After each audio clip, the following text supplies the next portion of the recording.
বহুদিনৰ পিছত আজি অকমান বাহিৰলৈ ওলাই আহিলোঁ। এই ভিডিঅ'টো হৈছে যোৱাকালিৰ ভিডিঅ'। সন্ধিয়াৰ সময়ত অকমান ওলাই গ'লোঁ বঙাইগাঁওলৈ বুলি, আৰু বাটতে এয়া জুবিনদাৰ ফটো খুব ধুনীয়াকৈ আঁকিছে। আৰু এইপিনে চাওকচোন পৰিৱেশটো, এয়া কহুৱা ফুলিছে, চাৰিওপিনে কেৱল কহুৱা দেখা পাইছোঁ।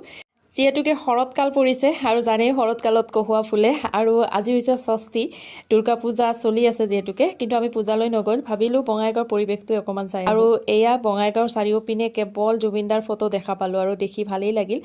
আমি আৰু ইয়াতকৈ বেছি কি কৰিম নহয়নে বাৰু, যিহেতুকে আমি সাধাৰণ মানুহ। আমি জুবিনদাৰ ফটোবোৰ চাৰিওপিনে দেখিলে, তেওঁৰ গানবোৰ যেতিয়া বজাই থকা শুনো, তেতিয়াই মনটো ভাল লাগি যায় আচলতে। আৰু আমি আহি প্ৰথমতে অকণমান চাহ খাই ল'লোঁ।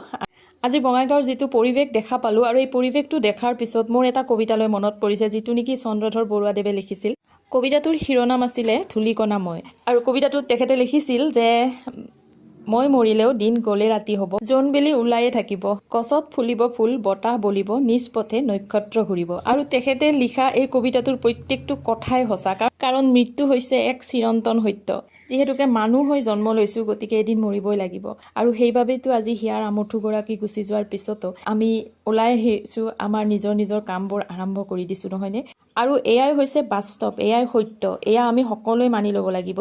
যি নহওক, আপোনালোক সকলোকে দুৰ্গা পূজাৰ শুভেচ্ছা জ্ঞাপন কৰিলোঁ। লগতে আমাৰ হিয়াৰ আমঠুগৰাকীৰ ৰহস্যজনক মৃত্যুৱে যাতে ন্যায় সোনকালে পায়, তাকে কামনা কৰি আজিৰ ভিডিঅ'টো ইমানতে শেষ কৰিলোঁ। Bye bye.